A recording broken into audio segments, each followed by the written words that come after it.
Hi everyone, welcome back to At the Stove with Audrey Grove. It's been a little bit, so I hope you've been doing well. I've missed you. It's been a little bit busy as things start to get back to normal, so that's why I haven't been making any shows, but I thought today I really wanted to do something I've never made before, but I was at my cousin's house the other night and she made it, and it is a Strawberry Rhubarb Crumble. So I have to be honest and tell you, I have never cooked with rhubarb before.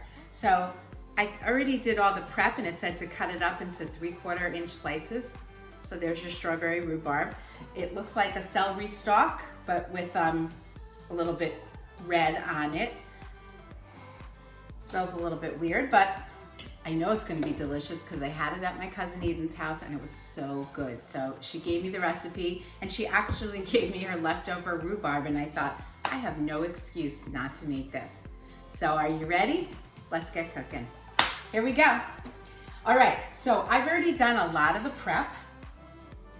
I cut up strawberries into 3/4 slices, and I don't know if this has ever happened to you, but I had 2 containers of strawberries. One was beautiful.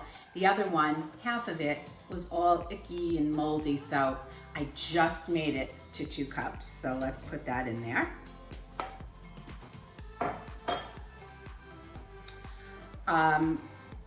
Oh, you know what? I'm going to actually take it out, going backwards, because I wanted to mix up the coating for the fruit first. So sorry about that. So don't start with your fruit. Let's start with the ingredients that go into the coating. Okay, let me wash my hands. Good. Okay, so for the coating, I'm going to need sugar. Gotta have sugar. And especially, everyone tells me that rhubarb is a little bit tart, so the sugar is really important. So I am gonna use 1/4 cup of sugar. Okay. And then I'm gonna put the cornstarch. I'm gonna use 1 tablespoon of cornstarch.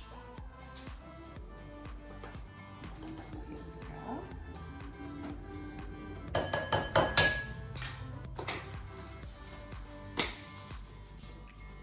Alrighty. And then we're gonna use our 2 extracts, vanilla and almond. So let's start with the vanilla, 1/2 teaspoon. I could see I'm running low on vanilla. And then our almond extract, which is going to be 3/4 of a teaspoon. So we'll use that same 1/2. And my 1/4. There we go. Good. I have to tell you that when I had this the other night, it was so delicious. So I'm just gonna kind of mix, that's my word for mix and mush together, this up so that it's evenly distributed here. And then I am now going to pour my fruit into it. So let's start again with our 2 cups of cut up strawberries. And then 2 cups of our cut up rhubarb.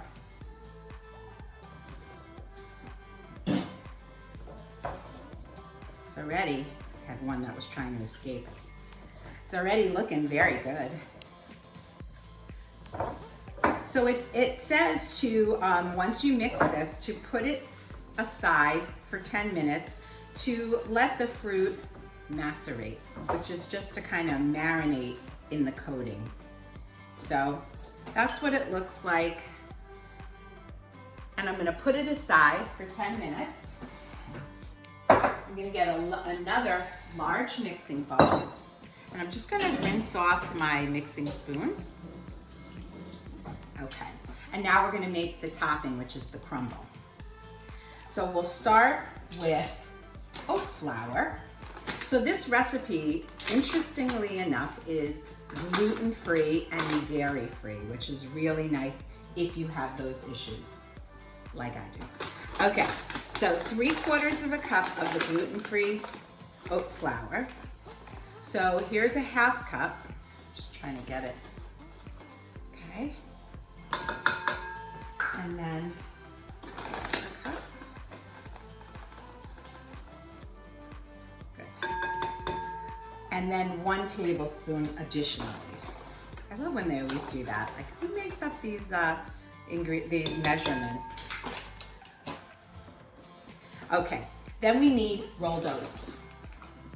Just a little trick. My favorite rolled oats, like to make oatmeal or oatmeal cookies, are from Trader Joe's, and they happen to be gluten-free, and they're better than anything I've ever tried. Okay, let's see how much we needed at 1 1/4 cups. So, there we go. Here's 1 cup. And here's 1/4 cup. Okay. Looking to see if there was any extra tablespoons to put in there. Just gonna mix this up a little bit.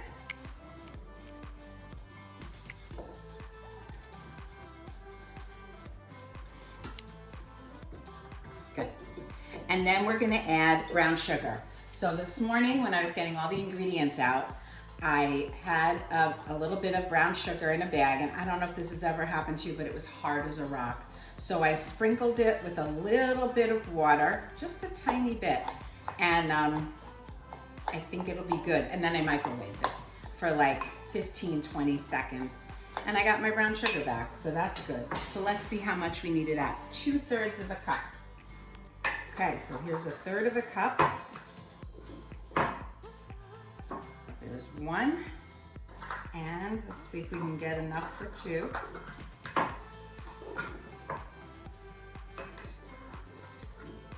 Good, 2. Brown sugar gives that nice, that crumbly topping, that nice sweet, kind of smoky flavor. Okay, mix that up. I'm gonna put in 1/4 teaspoon of salt. Always a little bit of salt, right? Here's my 1/4, sprinkle it around. It's so nice to be back in the kitchen, baking and cooking. Although I've been doing it since our last show, it's nice to be filmed. As always, if you have any recipes that you would like me to make, please let me know. We're gonna take a quick break. Hi, back again. Okay, so I'm without a cameraman, so I hope this is gonna work, because I wanted to finish this recipe and have you see it, because maybe you'd want to make it. Okay, so my brown sugar is still, some of it in some crumbles, so my hands are washed. I'm gonna go in and just break it up.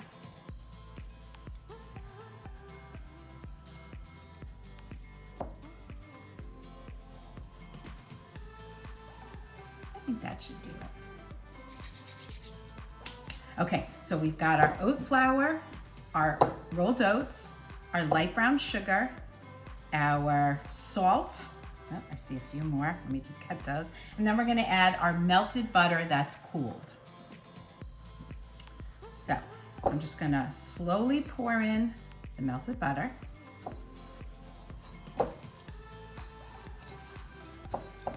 And that's gonna start to make our crumble.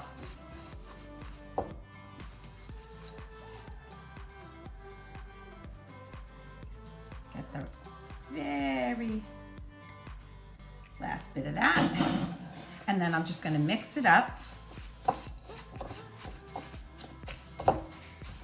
It's very weird to be recording this and just watching myself, but I know you're out there, so that makes me feel good. Okay, so here's the crumble. And now our fruit has been macerating for 10 minutes. So I'm gonna get that.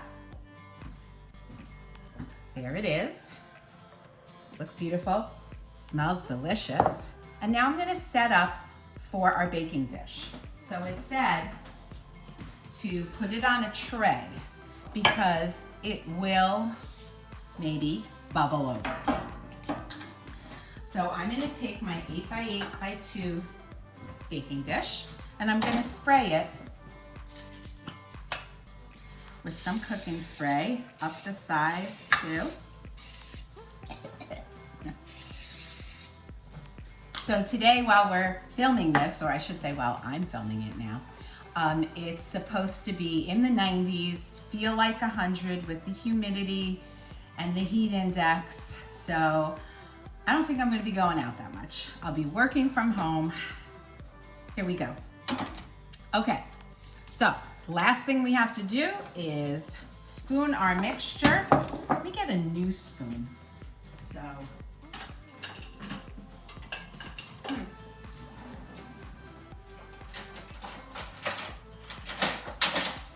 sorry for the noise. Okay, we're gonna spoon our mixture into the pan.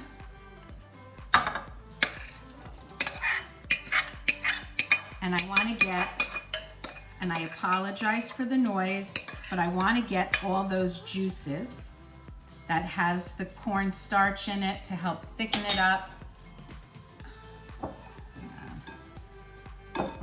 I'm gonna just let it pour down over. It has some sugar. You know what, let me get another little spoony thing.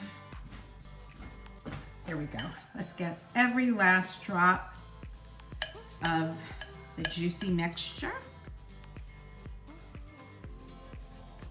Okay. I apologize if I keep going in and out of the frame. Alrighty. So I'm just gonna smush it down so it's nice and even. This looks beautiful, beautiful, beautiful. Let's see. And then I'm gonna top it with my crumb topping. So I'm just gonna kind of drop it over. And you know, we all, when we're baking or cooking, we use our hands. It's really helpful. No big deal, as long as you wash your hands many times while you're cooking, it's all good. Okay, I cannot wait to have this later. And of course it has to cool. Darn it. Oh, just found a big lump of brown sugar. Smushed it up. So I'm just covering this evenly so that the fruit's all covered. And the brown sugar is gonna just melt down into the fruit. This is definitely not a recipe to use if you shouldn't have sugar. I'll just tell you that now. All right, let's get our last bit.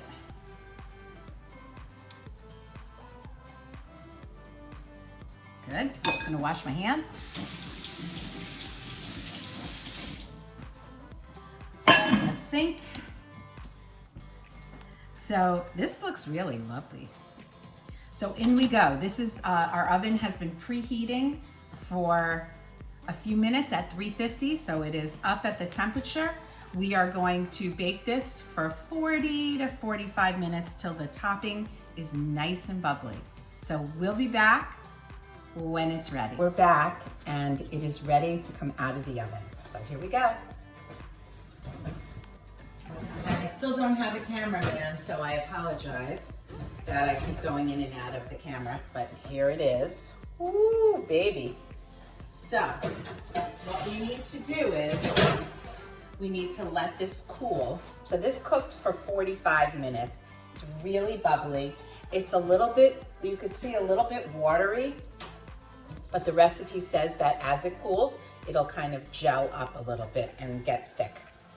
So we're gonna let it cool for 30 minutes, and it says that you can eat it warm or at room temperature. So we'll see how long we can go without trying it. All right, we'll be back. So we're back with the finished product, and it is beautiful. See that? And it's nice and thickened up, so it's time to taste it. Still don't have a cameraman, so I'm doing it on my own.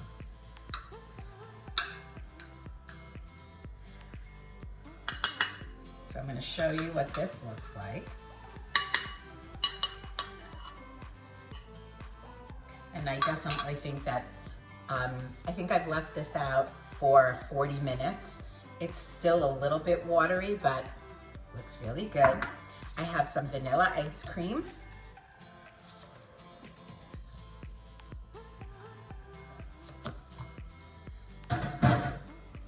So there we go. And here we go, taste test. Let me make sure it's not hot. This is just as good as when I had it the other night at my cousin's house. It is delicious. I hope that you try this, or if you want the recipe, you can reach out to me at agrove@masonicare.org, or you can reach out to Carrie Hatch and she'd be happy to give it to you. I'll send it over to her. But it's really good. It's really nice for a summer afternoon, especially, I don't know if you noticed, but the rhubarb and the strawberry are red. I'm wearing blue and white. Red, white, and blue for 4th of July. So I hope that you're doing well. Bon appetit. Let me know if you want to make this or if you have any recipes that you'd like to share with me. Take care, and we'll see you next time at the Stove with Audrey Grove. Take care. Bye-bye. Just one more thing I forgot to tell you. Just to be safe out there, and don't forget that cooking is love that you can taste. Bye-bye.